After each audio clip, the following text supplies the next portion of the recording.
जय हिंद दोस्तों, आप सभी का पुनः करियर बुक चैनल पर सुस्वागतम। आज का सेशन का शुरुआत चंद पंक्तियों से करना चाहूँगा। दुनिया में कोई लक्ष्य बड़ा नहीं, हारा वही जो लड़ा नहीं। आइए मिल के कुछ सवाल सॉल्व करते हैं। सवाल इस प्रकार है, कर कुछ संख्याएं दी हुई है, इस प्रकार है जो प्राप्त करना है मुझे ये संख्या है, और कह रहा है कि जो ये इस तरह की ये संख्या और ये संख्या कि योग में से क्या घटाना होगा। ठीक, तो जिस तरह से आपको सवाल कर रहा है कि सबसे पहले इस संख्या को हम जोड़ देते हैं। देखिए यहाँ पे 9 है, 5 है, तो 9 5 14 और 5 19, 19 का 9 हाथ में बच गया 1। अब यहाँ पे 9 9 9 9 ते 27 और 27 1 28, 28 के 8 बच गया 2, 5 2 7 9 9 7 16 16 9 25 9 6 15 25 के 5 हासिल हो गया 2, बच के 9 2 11 11 5 आपका 16 और 16 9 6 15 25। इसका योग हो गया आपका 25,589 हो गया। मुझे प्राप्त करना है 19,995। तो अब देखिए जो संख्या प्राप्त करना है अब इसमें से घटा देंगे ताकि जो क्या घटाना हो वो मुझे मिल जाएगा। देखिए 19,995 को हम इसमें से घटा देते हैं। ठीक, अब देखिए 9 में से 5 गया 4 और 18 यहाँ पे 8 है जी, तो एक हम यहाँ से इसमें लेंगे तो 18 में से 9 गया 9, अब बच गया यहाँ पे 4, 14 में से 9 गया, यहाँ बच गया 5 और ठीक उसी तरह से यहाँ पे हो गया 24 और 24 में से आप 19 घटाइएगा तो बच जाएगा 5, तो हो गया आपको 5594। तो आपका आंसर हो जाएगा ऑप्शन बी। अगला सवाल है, कहा निम्नलिखित में से कौन संख्या 55,55,555 को प्रदर्शित कर रहा है। देखिए यहाँ पे संख्या को शब्दों के रूप में लिखा हुआ है, अब आपको उसको संख्या के रूप में निरूपित करना है। किस तरह से करना है, देखिए इस तरह का सवाल सॉल्व करने से पहले कुछ चीज हम जान लेते हैं। देखिए यहाँ पे दिया हुआ है लाख, याद रखिएगा कुछ सवाल यहाँ पे ऐसे भी पूछे जाते हैं कि लाख में कितने जीरो होते हैं। अगर हम जीरो की बात करेंगे लाख में, तो लाख में जीरो की संख्या हो जाती है 5 हो जाती है, लेकिन टोटल अंकों की संख्या होगी, संख्याओं की संख्या अगर हो जाएगी तो उसमें से एक जोड़ दीजिए। अगर सिर्फ लाख की बात कर रहा है तो हो जाता है 6। ठीक उसी तरह से अगर हजार की बात कर रहा है तो हजार में जीरो की संख्या की अगर बात करेगा तो जीरो की संख्या हो जाती है आपको 3।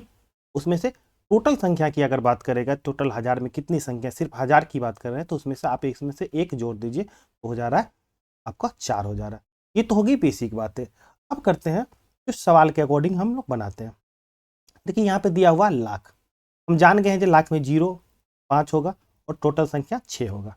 तो जब भी इस तरह का सवाल आए तो सबसे पहले देखिए इस तरह से लिख लीजिए डैश 2 3 4 5 6। देखिए हाईएस्ट लाख है। अब देखिए लाख में भी लाख के लिए तो 6 हो गया, यहाँ पे 55 है मतलब दहाई का भी इसमें अंक है तो एक इसमें ऐड हो जाएगा 7। अब यहाँ पे बात कर रहा है 55 लाख। अब 55 को इस तरह से हम लिख सकते हैं कि लाख का है 5 5। अब बात कर रहा है 55,000 की बात कर रहा है, तो हम हजार जानते हैं, हजार पे टोटल यहाँ पे 3 जीरो है। देखिए 1 2 3 जीरो है, तो ये पहले जो है हजार का हो जाएगा, ये हो गया 5। अब लेकिन हजार में कह रहा है 55,000 कह रहा है यहाँ पे, तो एक 5 इधर आ जाएगा आपका दहाई के प्लेस पे, तो ये हो गए। अब कह रहा है अगला चलेंगे हम, लाख का हम समझ गए, वो हजार का समझ गए।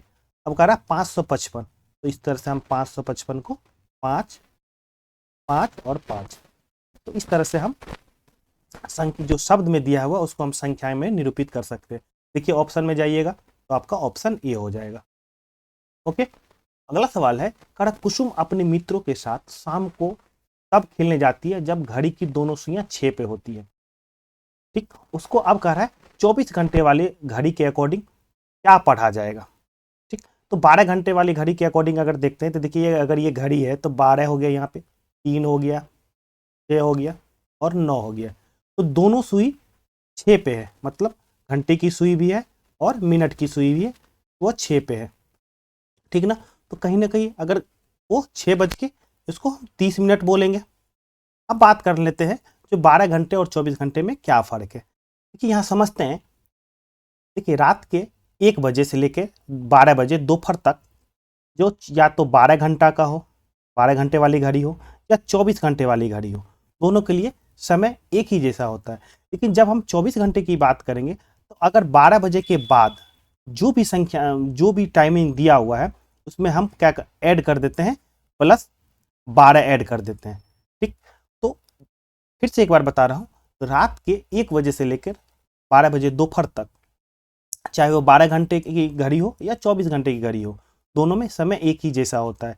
लेकिन जब हम उसके बाद की बात करेंगे तो वो 24 घंटे वाली घड़ी हो जाएगी, तो उसमें हम +12 जोड़ देते हैं। देखिए यहाँ पे कर रहा है शाम के 6:30 बजे, तो वो इस रेंज से बाहर है। ये जो रेंज दिया हुआ इस रेंज से बाहर है, तो इसमें हम क्या करेंगे, ऐड करेंगे, 12 ऐड कर देंगे। तो चलिए इसमें हम 12 ऐड कर देते हैं, 12 घंटा उसमें हम जोड़ देंगे। देखिए ये 30 हो गया और ये 12 6 18 हो गया, मीन्स वो 18:30। तो ऑप्शन आपका बी हो जाएगा। देखिए अगला सवाल है, कह रहा 3/15। कुछ सवाल में यहाँ पे करेक्शन किया गया है, 3/15 और 7/12 दोनों का योग क्या होगा, इसको योग के बारे में बताना है। देखिए यहाँ पे 3 और 15 है, तो इसको हम लिख सकते हैं 1 और 5, मीन्स हो जाएगा यहाँ पे 1/5 प्लस 7/12। तो दोनों का भिन्नों में दिया हुआ उसको योगफल मुझे बताना है। देखिए 5 और 12 है, तो देखिए 5 एक क्या है, अभाज्य संख्या है, तो उसको 12 से गुना कर डायरेक्ट हो जाएगा, तो एलसीएम हो जाएगा आपका 60। ठीक, अब यहाँ पे जब इस तरह का होगा तो यहाँ पे दिया हुआ 1, तो आप इसको क्रॉस मल्टीप्लिकेशन 1 को 12 से कर दीजिए, 12 हो जाएगा। और यहाँ पे हो जाएगा 5 है, 5 को 7 से कर दीजिए तो 35 हो जाएगा। ये शॉर्ट है, के बाद 35 + 12 कीजिएगा, 5 2 7 3 1 4, 47/60। यही आपका आंसर हो जाएगा, ऑप्शन बी। बहुत आसान सवाल है। अगला सवाल है, कह रहा है एक वर्ग का परिसीमा। देखिए वर्ग का परिसीमा दिया हुआ 20 सेंटीमीटर। ओके, इसके एक कोने से 1 सेंटीमीटर भुजा वाला एक छोटा वर्ग काट लिया जाता है, तो नए आकार की परिसीमा में क्या परिवर्तन होगा। देखिए इससे पहले जो हम सेट में सॉल्व किए, इसमें भी इस तरह का क्वेश्चन हम सॉल्व किए हुए। वहाँ पे फर्क यही था कि जो हम चारों कॉर्नर पे था, एक छोटा सा वर्ग काट रहे थे। देखिए जहाँ यहाँ परिसीमा की बात कर रहा है, तो परिसीमा टोटल 20 सेंटीमीटर है, तो इसकी एक भुजा निकालने के लिए इसको हम 4 से भागा देंगे, तो 4 पंचे 20, 5, तो मीन्स एक भुजा की लंबाई हो जाएगी आपकी 5 हो जाएगा, ये भी 5 हो जाएगा, और ये भी 5 हो जाएगा, और ये भी 5 हो जाएगा। इससे जो वर्ग की प्रत्येक भुजा की लंबाई मुझे प्राप्त हो गया। अब कह रहा है 1 सेंटीमीटर भुजा वाला एक छोटा वर्ग काट लिया जाता। अब देखिए यहाँ पे हम कट किए हुए 1 सेंटीमीटर छोटा भुजा वाला, तो ये 1 हो गया, ये भी 1 हो जाएगा, और ये भी 1 हो जाएगा। ठीक, अब कह रहा है नए आकार की परिसीमा में क्या परिवर्तन होगा। अब देखिए नए आकार का जो परिसीमा होगा, वो देखिए जो हम जो चला रहे हैं वो इस तरह से नए आकार का परिसीमा हो जाएगा कटने के बाद। बाकी सारा ये तो सेम ही रहेगा। ठीक, तो अब बात कर रहा है इसकी परिसीमा में क्या कोई फर्क आएगा या नहीं आएगा, इसकी बात वो कर रहा है। ठीक, देखिए तो जो एक इधर से कटा और इधर से कटा, तो एक इधर ऐड भी हो गया, तो एक ऐड भी हो गया, तो इस वजह से कोई परिसीमा में चेंज नहीं होगा। ठीक, तो आपका देखिए कोई परिसीमा में चेंज नहीं होगा, तो ऑप्शन आपका सी हो जाएगा।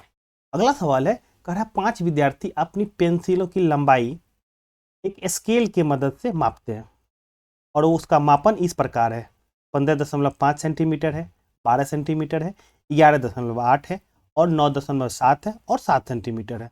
अब बात कर रहा है जो पेंसिलों की औसत लंबाई के बारे में बात कर रहा है। देखिए औसत के बारे में हम पहले ही बता चुके हैं कि जब भी औसत के बारे में है, तो जो दी गई संख्या का हम सबसे पहले उसका योगफल निकालते हैं। ठीक, और उसको भाग देते हैं, जो जितनी संख्या उसके संख्याओं के से हम भाग देते हैं, नंबर ऑफ संख्या से भाग देते हैं। ठीक, तो चलिए आज जोड़ते हैं इसको। देखिए 5 है, 8 है, तो 8 5 13, और 7 ओके 20, 0, ठीक, दशमलव तो आएगा ही, बच गया 2। देखिए 5 2 7 2 9 1 10, और 10 9 19, और 19 7 हो गया 26, 26 के 6 बच गए 2। तो एक 3, एक 4, एक 5, हो गए 56। ठीक, और उसको टोटल संख्या देखिए, एक संख्या है, दूसरी संख्या है, तीसरी संख्या है, चौथी संख्या और एक पांचवी संख्या। तो हम 5 से डिवाइड करेंगे। चलिए डिवाइड करते हैं इसको। 5 वन टाइम में, इसके बाद 6 है तो वन टाइम में 11, दशमलव यहाँ पर हो जाएगा। अब बच गया 1, तो 1 जीरो हो जाएगा, तो 5 2 ना 10, तो हो गया आपका 11.2 सेंटीमीटर। ये आपका आंसर हो गया, क्योंकि इसकी औसत लंबाई हो जाएगी। तो ऑप्शन डी हो जाएगा। अगला सवाल है, कह रहा है 2 सेंटीमीटर भुजा वाले 18 वर्ग, याद रखिए 18 वर्ग एक करेंसी नोट को पूरा ढक लेते हैं।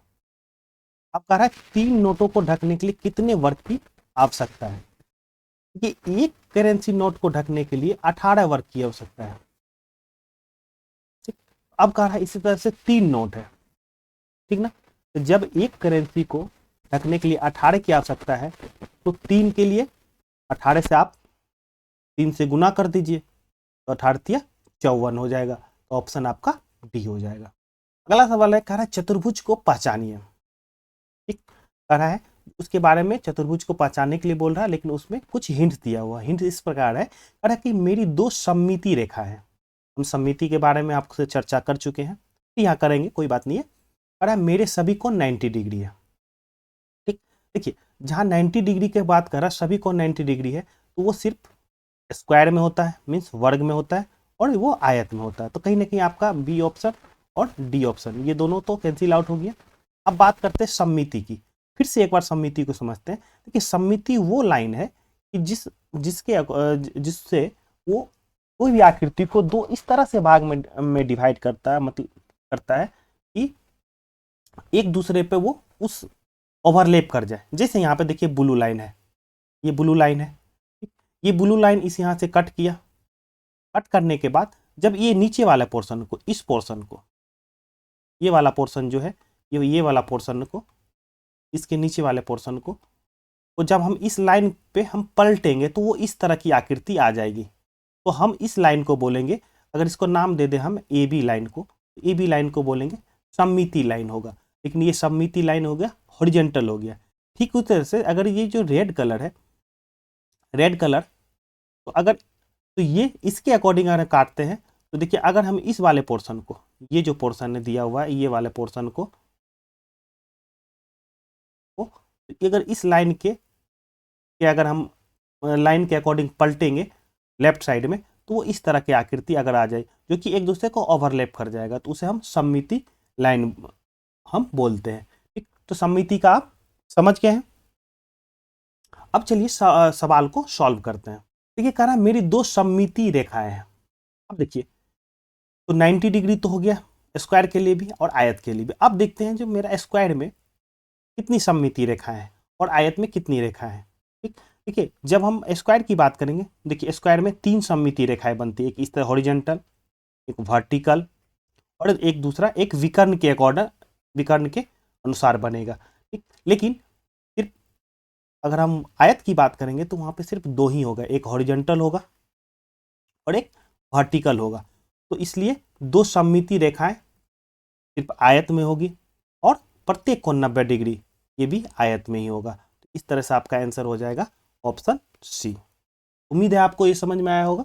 और सममिति के बारे में हम पिछले वीडियो में भी डिटेल से बता चुके हैं, आप उसे एक बार और देख लीजिए ताकि और ज़्यादा क्लियर आपको समझ में आए। अगला सवाल है, कह रहा 4 रंग नीला, पीला, काला और सफ़ेद कमीजें क्रमशः 5, 10, 12 और 15 के पैकेटों में उपलब्ध है। ठीक, अब कह रहा यदि एक दुकानदार का चारों रंगों की कमीजें समान संख्या में खरीदनी है, तो उसके द्वारा विभिन्न रंगों के खरीदे जाने वाले पैकेटों की न्यूनतम मूल्य, यहाँ पे बात किया है न्यूनतम संख्या क्या होगी। देखिए जब भी न्यूनतम की बात करें तो आप एलसीएम की ओर जरूर जाइए। ठीक, एलसीएम के बारे में जरूर सोचिए। तो जो संख्याएं दी हुई है, यहाँ पे दी हुई है 5, 10, 12 और 15 दी है। ठीक, इसका एलसीएम निकालते हैं। ठीक, एक तो ट्रेडिशनल मेथड इस तरह से है जो कि आप निकालते हैं। ठीक, दूसरा मेथड है, अब देखिए यहाँ पे सबसे बड़ी संख्या 15 दी हुई है, तो 15 का टेबल हम जाते हैं। 15 का टेबल हम लिखते हैं, मतलब 15 का पहाड़ा, 30, 45 और 60। ठीक, इसी में से कोई ना कोई संख्या होगी आपको, और भी आगे इसको पढ़ सकते हैं। एलसीएम वो संख्या होगी जिससे अगर हम 5 से भागा देंगे तो पूरी पूरी कट जाए, 10 से भागा देंगे तो पूरी पूरी कट जाए, 12 से अगर हम भागा देंगे तो पूरी पूरी कट जाए, और 15 से भी भागा देंगे तो पूरी पूरी कट जाए। ये चीज़ तो आपको पता ही है। अब यहाँ पे देखते हैं कि अगर हम 30 लें तो 30 को अगर हम देखिए 5 से भागा देते हैं तो पूरी पूरी तो कट जाएगी, लेकिन अगर हम 12 से डिवाइड करें तो वो पूरी पूरी नहीं कट पाती, इस वजह से 30 मेरा एलसीएम नहीं हो सकता है। ठीक उसी तरह से अगर हम 45 की बात करें तो देखिए 45 5 से तो डिवाइड हो जाएगा, लेकिन 10 से नहीं होगा, तो इस वजह से 45 भी नहीं हो जाएगा एलसीएम। अब करते हैं 60 की बात है। देखिए 60 है जो आपको 5 से भी डिवाइड हो जाएगा, 10 से भी डिवाइड हो जाएगा, 12 से भी डिवाइड हो जाएगा और 15 से भी डिवाइड हो जाएगा, तो इसलिए इसका एलसीएम हो जाएगा आपका एलसीएम 60 हो जाएगा। ओके, अब बात कर रहे हैं जो सवाल का कर रहा है न्यूनतम मूल्यों में। तो जब हम नीला की बात करेंगे, नीला की बात करेंगे तो नीला देखिए आपको दिया हुआ है, टोटल दिया हुआ यहाँ पे नीला दिया हुआ 5। ठीक, तो टोटल संख्या यहाँ पे आपका हो गया 60। तो 60 को आप नीला की जो संख्या दी उसमें से आप डिवाइड कीजिए, तो हो गया 5 से 12, तो नीला हो गया आपका 12 हो गया। ठीक, और ये हो गया यहाँ पे 60 है। देखिए पीला की, अगर हम पीला की बात कर रहे हैं तो यहाँ पे दिया हुआ 10 और एलसीएम आ रहा है 60, तो ये हो जाएगा 6। तो देखिए नीला 12 और पीला 6, देखिए ऑप्शन सी है उसका करेक्ट आंसर है। चलिए आगे भी देख लेते हैं, काला के बारे में ये 5 दिया हुआ है। देखिए काला यहाँ पे दिया हुआ है 12 और 60 को डिवाइड कीजिएगा 12 से, तो 12 पंचे 60, देखिए 5, ये भी आंसर मिल रहा है। उसी तरह से आपको सफ़ेद दिया 15, 60 को डिवाइड जब कीजिएगा 15 से तो वो 4 आता है, तो ऑप्शन आपका सी हो जाएगा। अगला सवाल है, कह रहा रेणुका ने तय किया कि वो रस्सी और कील की मदद से मैदान पे एक वृत्त बनाए। ठीक ना, अक्सर ये काम जो वृत्त बनाने का कभी ना कभी आप किए होंगे बचपन में। अब कह रहा उसे एक पतली रस्सी ली और उसके सिरों को एक एक कील से बांध दिया, फिर उसने अपने एक मित्र की मदद से वृत्त बनाया। दी गई परिस्थिति में निम्न में से कौन सा कथन सही है? कौन सा कथन के बारे में बात कर रहा है? देखिए एक जिस तरह से एक सर्कल दिया हुआ है, यहाँ पे सर्कल का सेंटर है। ठीक, वहाँ पे जैसे यहाँ पे ए है, सेंटर दिया हुआ है, और यहाँ पे एक बी है, तो ये एक सेंटर यहाँ पे कील बांध दिया, और एक मित्र की सहायता से ए बी एक रस्सी है, उसके सहायता से एक सर्कल जो कि बनाया है। अब कह रहा है कि जो प्रयोग की गई रस्सी की लंबाई उस वृत्त की जीवा की लंबाई के बराबर होती है। दूसरा है प्रयोग की गई रस्सी की लंबाई उस वृत्त के व्यास की बराबर होती है। यहाँ जीवा के बारे में बात किया, ये व्यास के बारे में बात किया। उसके बाद कह रहा है त्रिज्या के बात किया और वृत्त की परिधि के बारे में। देखिए यहाँ पे तो हम सबसे पहले जानना चाहेंगे जो जीवा आखिर क्या होता है, व्यास क्या होना चाहता है, त्रिज्या क्या होता है। चलिए देखते हैं इसको। चलिए इसको हम इस लाइन को सी और डी दे देते हैं, यहाँ पे एम और एन दे देते हैं। ए देखिए यहाँ पे ए सर्कल का सेंटर है, केंद्र है कि ए बी को हम बोलेंगे, सबसे पहले ए बी को बोलेंगे हम त्रिज्या बोलेंगे। ठीक, जो केंद्र और उसके जो परिधि है, परिधि को मिलाने वाली रेखा हमेशा त्रिज्या कहलाती है, तो ये हो जाएगी आपको त्रिज्या कहलाएगी। और व्यास ऐसी रेखा जो दोनों परिधि को मिले लेकिन वो रेखा केंद्र से होके जाए, तो इस रेखा को हम व्यास बोलते हैं। तो यहाँ पे आपका हो जाएगा सी डी, हो जाएगा आपका व्यास हो जाएगा। ओके, सी डी आपका व्यास हो जाएगा। ठीक, अब दूसरा है जो एम एन के बारे में बात कर रहा है, जो सिर्फ परिधि को जोड़े लेकिन वो केंद्र से ना जाए, जो सिर्फ परिधि को जोड़े लेकिन वो केंद्र से ना जाए, उसे हम बोलेंगे जीवा बोलेंगे। देखिए यहाँ पे एम एन यहाँ पे हो जाएगा आपका जीवा हो गया। ठीक, और सबसे बड़ी जीवा अगर बोला जाए तो सबसे बड़ी जीवा हमेशा का व्यास होता है, जिसको हम इंग्लिश में डायमीटर भी बोलते हैं। तो उम्मीद है आपको जो वृत्त से रिलेटेड आपको ये सारी जानकारी आपको मिल गई होगी। अब जो है हम चलते हैं क्वेश्चन पे।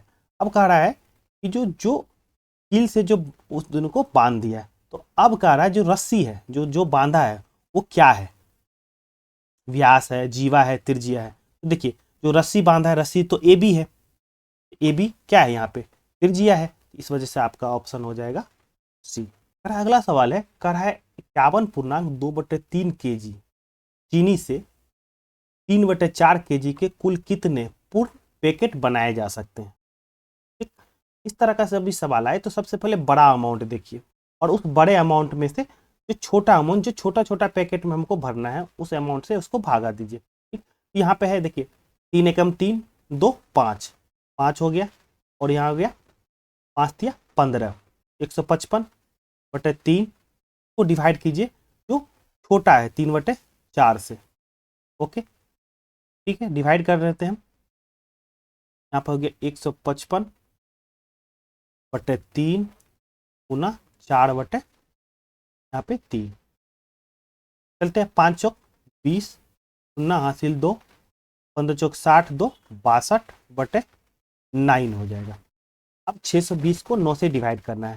देखिए इसको करते हैं डिवाइड, 9 छाक 54 9 9 7 63, देखिए 6 टाइम में लगेगा 6। उसके बाद देखिए 6 है, देखिए परिपूर्ण आपका, आगे ऑप्शन कैलकुलेट करने की जरूरत नहीं है, आपका 68 आपका ऑप्शन हो जाए। दिया हुआ है निम्नलिखित में से कौन सा कथन सत्य है। ठीक, कहा एक एक अभाज्य संख्या है, एक एक भाज्य संख्या है, एक एक भाज्य और अभाज्य दोनों संख्या है, अरे एक ना तो अभाज्य संख्या और ना ही भाज्य। देखिए सबसे पहले समझते हैं अभाज्य संख्या और भाज्य संख्या। जो भी है अभाज्य और भाज्य हमेशा याद रखिएगा वो एक से बड़ी होती है, एक से बड़ी प्राकृतिक संख्या होगी, एक से बड़ी प्राकृतिक संख्या। अब करते हैं बात अभाज्य की। देखिए अभाज्य संख्या वो संख्या होती है जो एक हो, एक से कटे और वो स्वयं से कटे, उस संख्या को हम अभाज्य संख्या बोलेंगे। भाज्य संख्या है जो एक और स्वयं के अलावा भी किसी और संख्या से कट जाए तो उसे हम बोलेंगे भाज्य संख्या बोलेंगे। ठीक, तो याद रखिएगा इसके लिए जो एक, जैसे एक के बारे में बात कर रहा है तो सबसे पहला हम बताए हैं जो एक से बड़ी होनी चाहिए, तो एक तो हो नहीं सकती, इस वजह से एक ना तो अभाज्य संख्या है और ना ही भाज्य संख्या है। ठीक, इस तरह के प्रश्न आते हैं तो आप इसको थोड़ा सा ज्यादा गौर कीजिए। अगला सवाल है, कह रहा है त्रिभुज के कोनों का अनुपात 5 6 और 7 के अनुपात में है, कह रहा सबसे छोटे कोण की माप क्या है। देखिए इस तरह के सवाल भी अक्सर अभी सीटेट अक्सर पूछ रही है, तो थोड़ा सा आप इसे कंसंट्रेट इस पे कर सकते हैं। देखिए जब भी इस तरह का सवाल दिया है तो अनुपात में दिया है तो इसको लिख सकते हैं जो 5x plus 6x plus 7x, तीनों कोण का अनुपात ले लिए। अब कह रहा है इसका योगफल हम जब भी करेंगे तो त्रिभुज के तीनों कोणों का योगफल हमेशा 180 डिग्री होता है। 6 5 6 5 11 हो गया और 7 11 7 18, 18x हो गया इक्वल टू 180। यहाँ से देखिए x की वैल्यू हो जाएगी आपका 10 हो जाएगा, x की वैल्यू 10 हो गया। अब सब बात कर रहा है सबसे छोटे कोणों की मान की बात कर रहा है, तो सबसे छोटा अनुपात है 5 का रेशियो में मीन्स 5x और x की वैल्यू मुझे मिल गया है 10। इस तरह से हो जाएगा मेरा 5x, ये तो हो जाएगा 5 गुना 10 मीन्स हो जाएगा आपका 50, तो ऑप्शन बी आपका सही हो जाएगा। अगला सवाल है, कह रहा है कि विमल अपने जन्मदिन पर कैंडी का एक पैकेट लाया, उसने 1/3 जॉन को, 1/4 राधा को, 1/5 भाग सुष्मिता को और 1/6 भाग जो मीकू को दिया, बाकी बची हुई 6 कैंडी उसने स्वयं खा ली, तो पैकेट में कितनी कैंडी थी। देखिए इस तरह का सवाल हम पीछे भी सॉल्व कर चुके हैं, तो देखिए पैटर्न बिल्कुल रिपीट कर रहा है, तो आप ज़्यादा से ज़्यादा इसको प्रैक्टिस कीजिए। इस जो हम प्रीवियस ईयर क्वेश्चन हम आपको बता रहे हैं उसको ज़्यादा से ज़्यादा प्रैक्टिस कीजिएगा, तो आपको बहुत सारे इसी तरह के सिमिलर क्वेश्चन उसमें पूछे भी जा रहे हैं, जैसे आप भी खुद देख रहे हैं। तो चलिए इस सवाल को हम सॉल्व करते हैं। देखिए सबसे पहले हम इसको मान लेते हैं जो टोटल कैंडी जो है वो x है। ठीक, अब कह रहा है उसने 1/3 भाग जॉन को दिया, ठीक ना, तो x/3 हो जाएगा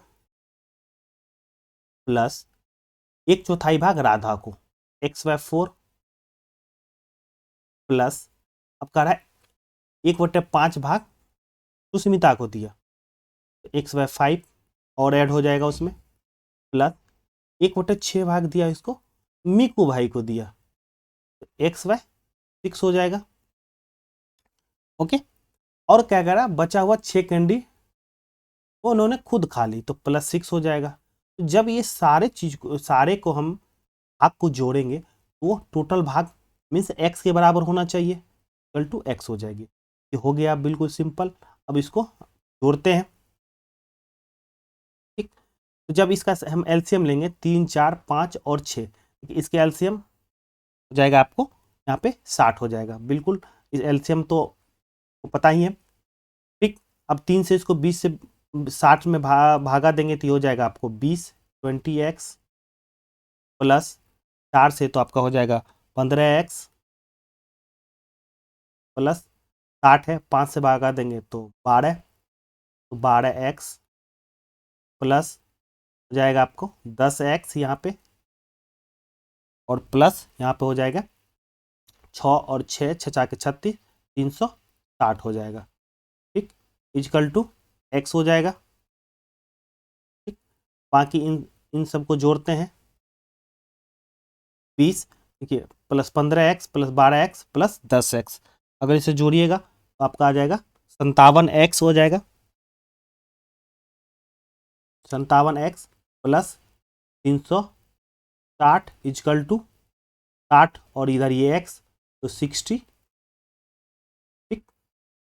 अब ये हो जाएगा 360 इक्वल टू 60 माइनस ये 57 आपका इस साइड आ जाएगा, हो जाएगा 60 में से 57 घटेगा 3x, तो x की वैल्यू हो जाएगी आपको 360 अपॉन में 3 से 12 मीन्स 120 हो जाएगा। तो टोटल कैंडी की संख्या पूछ रहा है, मीन्स x की संख्या पूछ रहा है, वो हो जाएगा आपको तो 20 हो जाएगा।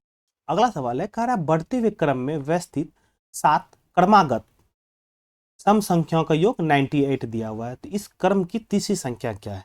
देखिए इस सवाल को सॉल्व करने से पहले सबसे पहले तो समझते हैं जो सम संख्याओं का क्रमागत रूप से कैसे लिखा जाता है। देखिए सबसे 2 है, उसके बाद 4, 6, 8, 10, 12 इस तरह से लिखा जाता है। देखिए अब जैसे 4 है दूसरी संख्या सम से, यहाँ पर तो 2 है ही, 4 है तो इसको क्या लिखते हैं आप, 2 + 2 लिखते हैं। 6 को लिख सकते हैं आपके क्या, जो दिए हुए 2 + 4, ठीक उस तरह से 8 को आप लिख सकते हैं 2 + 6 पीछे वाला जो है, ठीक उस तरह से 10 को लिख सकते हैं 2 + 8, ठीक उस तरह से 12 को अगर लिखिएगा तो 2 + 10 लिखिएगा, इसी तरह से क्रम से लिखते हैं। तो ठीक उसी तरह से अगर हम x को संख्या मान लिए ये x है, इस पहला सम संख्या है, अब क्रमागत के बारे में बात कर रहा है तो दूसरी संख्या हो जाएगी x + 2 हो जाएगा, यस होना चाहिए। तीसरी संख्या हो जाएगी x + 4 होगा, देखिए इसी पैटर्न पर फॉलो कर रहा है वो, ओके। चौथी संख्या हो जाएगी x + 6, पांचवी संख्या हो जाएगी x + 8 हो जाएगा, छठी संख्या हो जाएगी x + 10 हो जाएगा, और सातवीं संख्या हो जाएगी x + 12 हो जाएगा। अब कह रहा है इसको संख्याओं का योग, अब इस सबको योग है 98 है। देखिए जब इस सबको हम का योग करेंगे, देखिए यहाँ पे हो जाएगा 7 है तो 7x होगा, प्लस देखिए जोड़ते हैं इसको 4 2 6, 6 6 12, 8 20, 20 10 30 और 30 12 हो जाएगा आपको 42 42 इक्वल टू हो जाएगा 98 हो जाएगा। अब 7x इक्वल टू 98 - 42, ये हो गया आपके 6 और ये बच गया आपको 9 में से 5 गया 4, 56, 7 और 56, 7 से 8 टाइम में कट जाएगा, x इक्वल टू 8 हो जाएगा। तो x की वैल्यू मुझे मिल गई है। अब कह रहा है क्रम से तीसरी संख्या, देखिए पहली संख्या x है, दूसरी संख्या x + 2 है, तो तीसरी संख्या मेरा कह रहा है x + 4 है, x की जगह 8 आ गया, प्लस यहाँ पे 4 है तो 8 + 8 और 4, देखिए ये हो गया आपको 12 हो गया, तो 12 आपका ऑप्शन हो जाएगा सही। उम्मीद है आपको ये सेशन पसंद आया होगा। अगर इससे रिलेटेड कोई भी इशू है तो प्लीज़ आप कमेंट कीजिए मुझे। तब तक के लिए जय हिंद,